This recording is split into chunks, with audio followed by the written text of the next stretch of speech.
Hi everyone, I'm Eman Khan and welcome to Lawyer by Eman. So अभी हमने ख़त्म किया है हमारा मुस्लिम लॉ, जिसकी प्लेलिस्ट आपको मेरे YouTube चैनल पे मिल जाएगी या और आज से हम चालू करेंगे टॉर्ट्स। तो आज का हमारा टॉपिक है द नेचर ऑफ टॉर्ट या so what is a tort basically. Tort एक सिविल रॉन्ग होता है जिसका इंग्लिश में मतलब होता है wrong.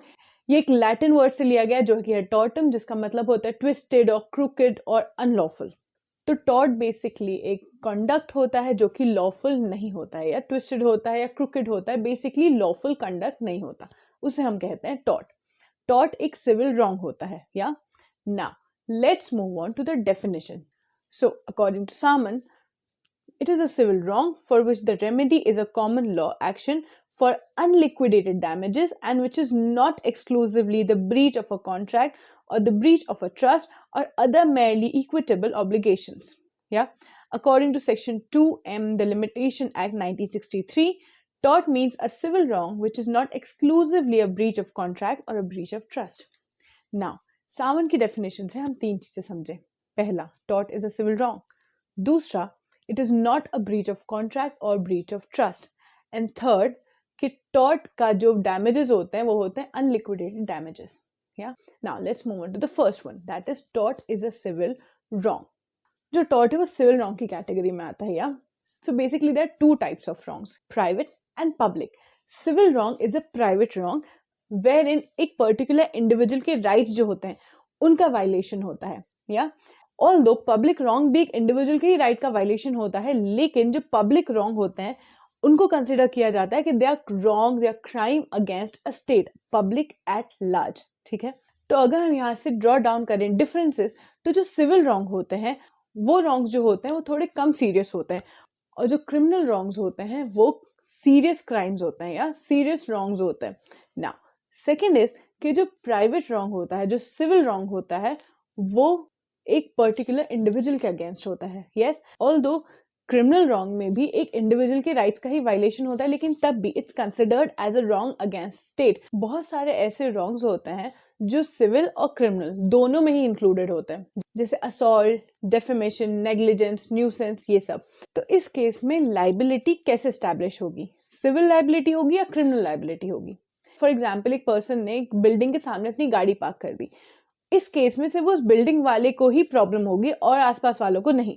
So it can be considered a private nuisance. लेकिन अगर यही एक्ट वो पर्टिकुलर पर्सन बीच चौराहे पे कर दे तो सिर्फ कुछ लोग नहीं बल्कि पब्लिक एट लार्ज जो है वो इफेक्ट होगी। So this a public nuisance that is deal under section 268 of IPC. For example, x ने बीच सड़क में एक डिच खोद दी, ठीक है, एक गड्ढा खोद दिया। Now he has committed a public nuisance, क्योंकि ये चीज पब्लिक एट लार्ज को अफेक्ट करेगी। यस, नाउ वाई आके उस गड्ढे में गिर जाता है।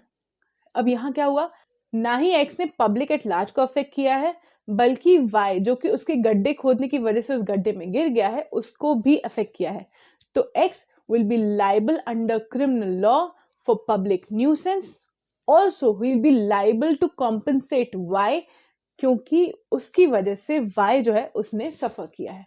And the final difference between civil and criminal wrong is कि सिविल रॉन्ग में लॉ ऑफ टॉर्ट्स में विक्टिम को कॉम्पनसेशन मिलता है या एंड अंडर क्रिमिनल रॉन्ग जो रॉन्ग डूअर होता है he is punished except in the conditions that are given under section 357. Okay, so this is the difference between civil and criminal wrong, and tort is a civil wrong. All right, now second point हमारा क्या है कि tort जो है वो breach of trust या breach of contract नहीं है। All right, now what is a breach of contract? जब हम ये समझ लेंगे कि breach of contract क्या है, हमें अपने आप समझ में आ जाएगा कि tort किस नेचर का है। Yeah. Now, what is a breach of contract? Breach of contract is the result of violation of agreements. Yeah.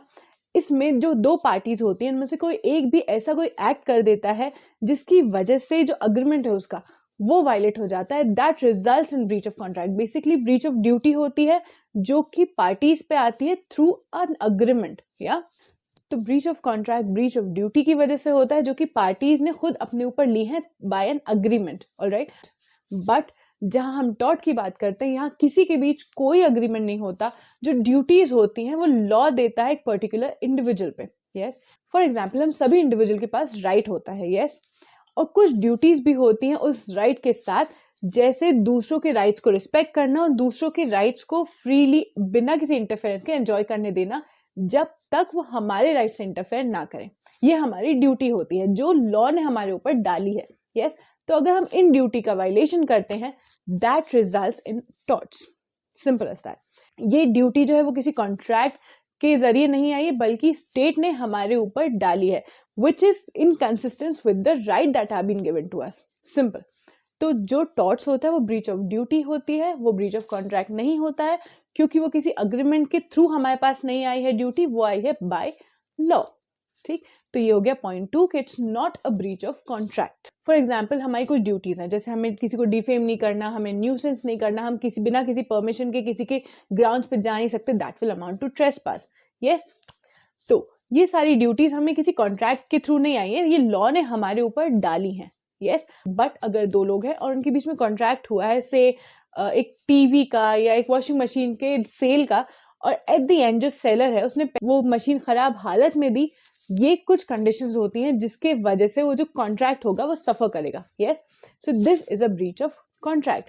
उन दोनों के बीच में अग्रीमेंट हुआ था for the sale of a particular thing, be it fridge और वॉशिंग मशीन और house में भी, लेकिन अगर वो कुछ ऐसा एक्शंस करते हैं जिनकी वजह से उनका कॉन्ट्रैक्ट जो है वो सफर करता है, that will result in breach of contract. Yes, third is कि tort is redressable by an action for unliquidated damages. Now damages क्या?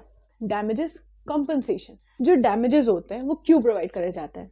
क्या उस पर्टिकुलर विक्टिम को जो ट्रॉमा हुआ था वो उससे उभर पाएगा? मे बी नॉट, लेकिन डैमेजेस का एक मोटिव ये रहता है कि to make good the loss, उस पर्टिकुलर विक्टिम को डैमेजेस के थ्रू, कॉम्पनसेशन के थ्रू उस कंडीशन में लाना जब वो उस रॉन्गफुल एक्ट के पहले था, या to make good the loss that has been done.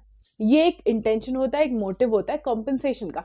और कॉम्पनसेशन ही एक ऐसा पॉइंट है जो टॉर्ट को बाकी सिविल रॉन्ग से अलग करता है, जैसे ब्रीच ऑफ ट्रस्ट हो गया या ब्रीच ऑफ कॉन्ट्रैक्ट हो गया, जिसमें जो डैमेजेस होते हैं वो लिक्विडेटेड हो सकते हैं। तो ये चीज हमें समझ में आई कि जो डैमेजेस होते हैं टॉर्ट्स में वो अनलिक्विडेटेड होते हैं, दैट इज प्री डिसाइडेड नहीं होते, ब्रीच ऑफ कॉन्ट्रैक्ट या ब्रीच ऑफ ट्रस्ट की तरह। जैसे एक पर्टिकुलर कॉन्ट्रैक्ट में जो पार्टीज हैं वो पहले से ही डैमेजेस जो है वो डिसाइड कर सकती है कि अगर किसी ने एक पर्टिकुलर टर्म जो है वो वायलेट किया तो वो दूसरी पार्टी को इतना कॉम्पनसेट करेगा, ये प्री डिसाइड कर सकता है इंसान। लेकिन ये नहीं प्री डिसाइड कर सकता इंसान कि एक पर्टिकुलर टॉर्ट में, एक पर्टिकुलर रॉन्गफुल एक्ट में सामने वाले विक्टिम को कितना लगेगी। We can not decide that particular thing. तो ये होता है डिस्क्रिशन कोर्ट का कि वो एक विक्टिम को कितना कॉम्पनसेशन प्रोवाइड करवाए। तो ये तीन चीजें थी जो हमें डेफिनेशन से समझ में आई। पहला कि सिविल रॉन्ग होता है, दूसरा वो ब्रीच ऑफ ट्रस्ट या ब्रीच ऑफ कॉन्ट्रैक्ट नहीं होता, और तीसरा अनलिक्विडेटेड डैमेजेस होते हैं जो कि प्रोवाइड करे जाते हैं विक्टिम को। Now the next question, is it law of tort और लॉ ऑफ टॉर्ट्स? तो इसमें हमारे दो अलग अलग पर्सपेक्टिव्स हैं। पहला है विनफील्ड का, दूसरा है सामन का। सो अकॉर्डिंग टू विनफील्ड, हर रॉन्गफुल एक्ट जो होता है, भले उसका जस्टिफिकेशन हो या ना हो, वो एक टॉर्ट होता है, वो एक रॉन्गफुल एक्ट होता है और यहाँ लाइबिलिटी एस्टैब्लिश करी जा सकती है।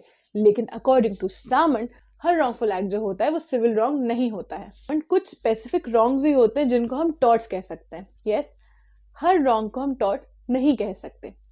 सामन ने पिजन होल थ्योरी बनाई थी। Pigeon hole symbolizes the wrongs, okay? According to him, there are certain pigeonholes. pigeonholes को हम ले लें wrongful acts जो कि torts हैं, ठीक है? तो अगर एक पर्टिकुलर रॉन्ग डूअर का वो wrongful act उन pigeonholes में सेट हो रहा है तो ही उसकी लाइबिलिटी एस्टैब्लिश होगी।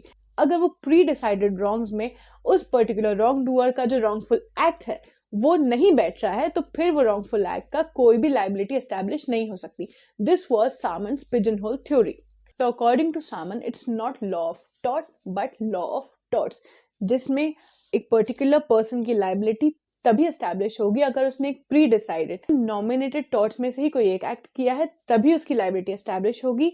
अगर उन पिजन होल्स में से कोई भी एक्ट नहीं है तो फिर एक पर्टिकुलर लाइबिलिटी का एस्टैब्लिश नहीं कर सकते। So this was, is it law of tort, that is Winfield's perspective, और लॉ ऑफ टॉर्ट्स और सामन्स पर्सपेक्टिव। और सामन ने हमें दिया है pigeonhole theory. Now, there are basically two essentials to constitute a tort.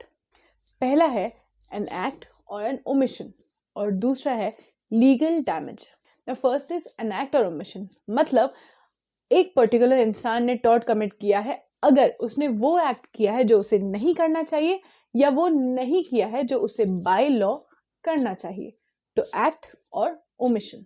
For example, अगर कोई किसी की प्रॉपर्टी पे बिना इजाजत घुस जाए, दैट इज ट्रेसपास। तो यहाँ वो क्या कर रहा है, वो एक्ट कर रहा है जो उसे नहीं करना चाहिए। फॉर एग्जाम्पल, जो म्यूनिसिपल कॉर्पोरेशंस होते हैं who are given the work of maintaining the roads and parks and everything, अगर रोड्स में गड्ढे हो रहे हैं और एक पर्टिकुलर इंसान जो है, कोई इंसान उसमें गिर जाता है, तो municipal corporation is liable to compensate that particular person. Why? Because they are not doing the act that they are suppose to do. वो अपनी ड्यूटी नहीं निभा रहे, तो एक ओमिशन हो रहा है जिसकी वजह से किसी को नुकसान हुआ है। Now they will be held liable to compensate the victim. So this was act और ओमिशन।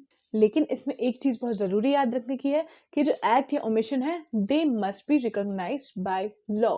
मतलब अगर कोई डूब रहा है और आप उसको नहीं बचा रहे हो, तो आप मॉरली एक चीज गलत कर रहे हो, लेकिन आप कोई क्राइम नहीं कर रहे हो, कोई ऑफेंस नहीं कर रहे हो। Yes. On the other hand, अगर आपकी लीगल ड्यूटी है, आप एक किसी की ख्याल रख रहे हो and you are legally responsible for that person and the person dies of starvation, तो फिर आप रिस्पॉन्सिबल हैं। Yes. Next is legal damage. मतलब जैसे मैंने आपको पहले बताया कि हम सबके पास कुछ राइट्स होते हैं और उन राइट्स की कॉरस्पॉन्डिंग ड्यूटी होती है। यस। हम सबके पास राइट है, ड्यूटी ये है कि हम दूसरों के राइट में इंटरफेयर ना करें और उनके राइट की रिस्पेक्ट करें। यस। तो अगर कोई हमारे राइट्स का जो हमें बाय लॉ मिली है उनको कोई वायलेट करता है, तो ही हम ये डैमेजेस जो है वो क्लेम कर सकते हैं। ये हम समझे दो मैक्सिम से।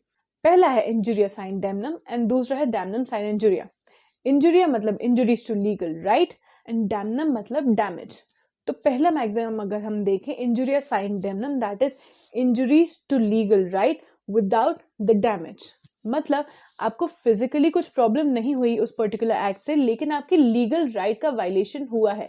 फॉर एग्जाम्पल, अगर हम ट्रेसपास का ही एक एग्जाम्पल ले लें, तो कोई अगर मेरी प्रॉपर्टी में मेरे बिना इजाजत के घुसता है, जिसको मैं नहीं चाहती कि वो एंटर हो, और उसने कुछ नहीं करा, बस वो आया एंड ही वेंट, लेकिन उसने कोई डैमेज नहीं किया मुझे, लेकिन उसने ट्रेसपास किया, उसने मेरे लीगल राइट का वायलेशन किया, I can claim compensation from that particular person. Yes, this is injurious sine damnum, that is injuries to legal right without actual damage. Now understand, दो तरह के टॉर्ट्स होते हैं। पहला जो कि एक्शनेबल पर से होते हैं, मतलब actionable without proof of any damage और लॉस, या और दूसरे होते हैं वो टॉर्ट जो कि एक्शनेबल तभी होते हैं जब डैमेज का कोई प्रूफ हो कि आपको किसी तरह का नुकसान हुआ है।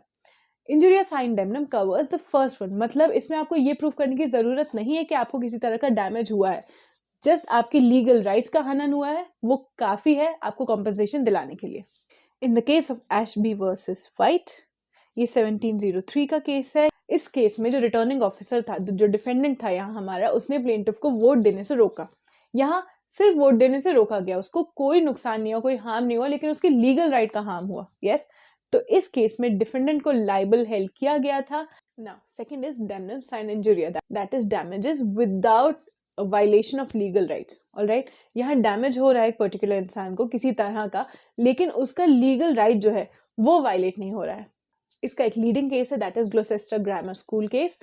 इस केस में एक स्कूल के साइड में एक दूसरा स्कूल बना, जिसकी कंपटीशन की वजह से जो स्कूल था उसको अपनी फीस जो है वो कुछ कम करनी पड़ी, तो उनको डैमेज हुआ, उनको लॉस हुआ। लेकिन यहाँ साइड वाले स्कूल ने कोई भी रॉन्गफुल एक्ट नहीं किया, क्योंकि वो किसी के लीगल राइट का वायलेशन नहीं कर रहा।